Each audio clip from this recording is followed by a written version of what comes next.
Nah ini yang perlu, jangan sampai Bapak setelah ini akan capek klarifikasi masalah pagar-pagar ini Pak. Masukan dan kita menjadi perhatian penting, tapi saya punya keyakinan Bapak Ibu semua yang ada di sini juga sangat paham kita memiliki limitasi-limitasi terutama adalah soal operasional dan mudah-mudahan ke depan kami juga sudah melaporkan hal seperti ini kepada pimpinan kami, mudah-mudahan ke depan di periode yang akan datang kita bisa lebih komprehensif lagi untuk bisa mendapatkan dukungan secara langsung. Demikian saya kira yang dapat kami sampaikan. Terima kasih. Wassalamualaikum warahmatullahi wabarakatuh. Biar enggak kelupaan fresh dari jawaban Pak Menteri tadi. Saya ingin mempertegas Pak Menteri. Berarti Kementerian Kelautan dan Perikanan belum bisa mengungkap pelakunya ya? Yang setelah tol Jagorawi ini? Belum ya? Oke, yang kedua Pak, mohon izin aja. Ini cuma 2 pertanyaan. Jadi saya pertegas lagi, yang pertama, Kementerian belum bisa mengungkap pelakunya. Yang kedua, apakah Kementerian sudah berkoordinasi dalam hal ini mungkin dengan pihak kepolisian untuk itu ibaratnya bisa menenangkan atau bisa memadamkan. Ibaratnya kalau ada kebakaran itu rakyat sudah mulai tenang, statement itu. Namun setelah saya mendengarkan penjelasan Pak Menteri, ini harapan saya juga jangan sampai mengecewakan statement daripada Bu Ketua kami. Termasuk saya pun kemarin memberikan satu respon tanggapan yang keras karena saya khawatir juga kalau disembrit Bu Ketua. Ternyata Bu Ketua lebih keras daripada saya. Saya bangga betul. Pak Menteri yang saya hormati, terkait proyek kaitannya dengan PIK, ini gonjang-ganjingnya itu mulai tahun 2009. Saya sebagai pimpinan di sini waktu itu, bahwa di era pemerintahan sebelumnya, itu pernah dilakukan penolakan. Kajian lingkungan hidup strategis sudah dilakukan penolakan oleh pemerintahan Orde Baru dan dilanjutkan pemerintahan berikutnya. Karena memang dengan berbagai pertimbangan aspek sosial, ekonomi, lingkungan, dan lain sebagainya. Namun kami juga heran tiba-tiba akhir-akhir ini, ibaratnya proyek di sana itu seperti superjet. Push! Langsung selesai semua dan bisa terbangun seperti itu. Dan kedua, yang paling mengejutkan itu adalah ketika terjadi pemagaran yang sudah begitu panjang. Saya mohon maaf Pak Menteri, ini tugas kita bersama. Saya tidak akan istilahnya marah kepada Pak Menteri, tapi kekecewaan saya sebagai wakil rakyat Pak. Bapak tidak menunjukkan keseriusan dalam persoalan ini. Yang awalnya Pak Prabowo Subianto, presiden yang kita pilih, itu telah membuat statement dan memerintahkan kepada TNI Angkatan Laut dan kepada Panglima TNI. Sebetulnya itu tidak perlu terjadi kalau Bapak dan aparatnya sadar tugas dan fungsi pokoknya. Undang-undang yang kami buat sudah cukup banyak. Undang-undang kelautan saya sebagai ketua panjanya. Undang-undang pengelolaan wilayah pesisir dan pulau kecil saya juga sebagai ketua panja. Tata ruang saya juga panjanya. Dan tadi Pak Panggah juga sudah menyebutkan tentang Unclos 82. Itu adalah perjuangan daripada negara-negara yang untuk bagaimana mempertahankan masalah wilayah kelautannya. Ini satu pertanyaan yang juga menggelitik kami bahwa ketika Bapak Presiden sudah memerintahkan seperti itu, Bapak masih berkilah untuk jangan dibongkar dulu. Padahal Saudara Ipung sudah turun ke sana melakukan penyegelan. Itu juga menyejukkan sementara.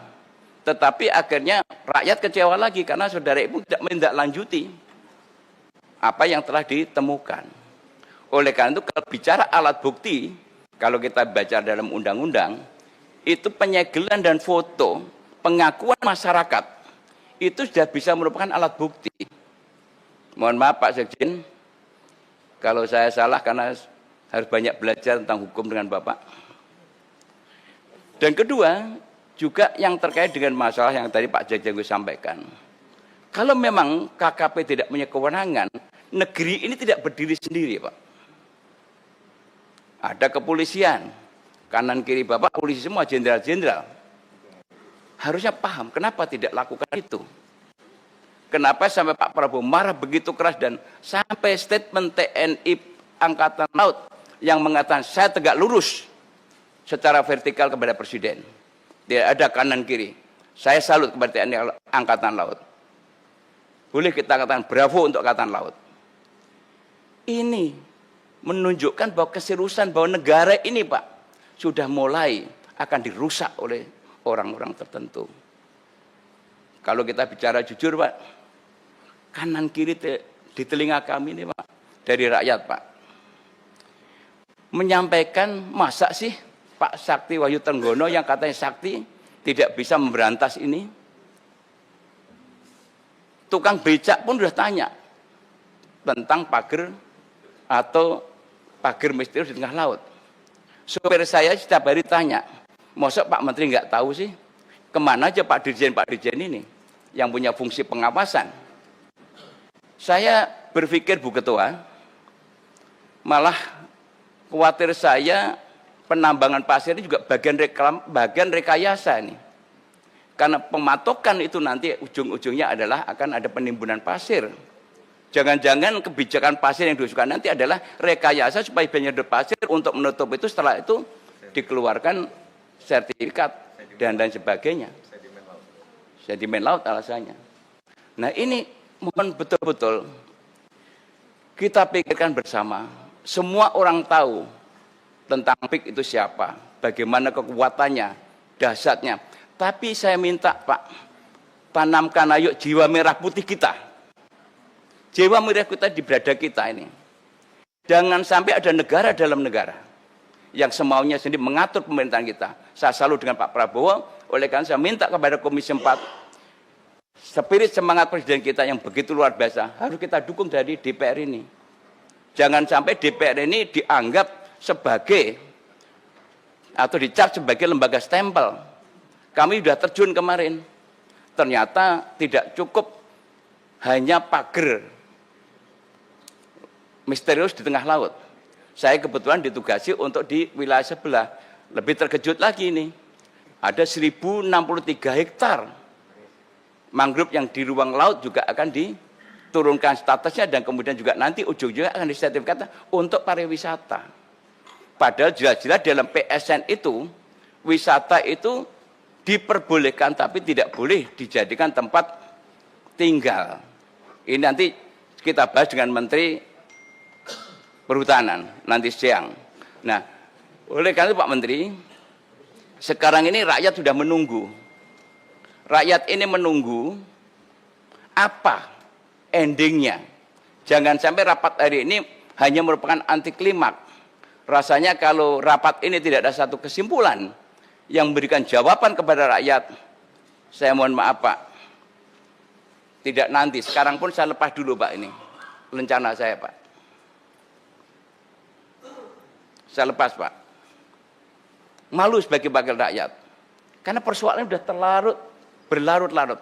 Ini rakyat yang menuju bahwa ada skenario bahwa pejabat-pejabat tertentu melindungi terhadap proyek besar ini. Ada apa? Gerangan. Ini serius Pak.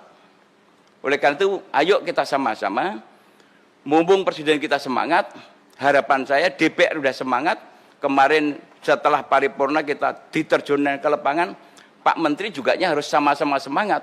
Jangan sampai Pak Menterinya malah kendor. Harapan saya seperti itu. Jadi ini Bu Ketua, saya mohon betul agar statement Bu Ketua kemarin itu bisa menjawab daripada apa yang disampaikan atau diharapkan masyarakat. Saya dan teman-teman tentunya di ruangan ini tidak ada fraksi partai-partai Pak, yang adalah fraksi Komisi 4. Kami ada di belakang Ibu Pimpinan untuk mendukung apa yang langkah-langkah dilakukan Ibu Pimpinan dalam rangka menegakkan regulasi, aturan, dan harapan kami adalah harus diusut tuntas. Seperti yang disampaikan Bu Ketua. Harus karena sudah ada pengakuan. Yang paling bahaya Pak adalah ada sebuah skenario. Rakyat nelayan yang tidak tahu atau buta hukum disuruh bikin pengakuan. Alangkah naibnya negeri ini. Rakyat yang udah susah sengsara disuruh mengaku untuk melakukan persekongkolan jahat. Mengakui perbuatan-perbuatan yang melawan hukum oleh kelompok tertentu. Ada 6 perusahaan di sana yang udah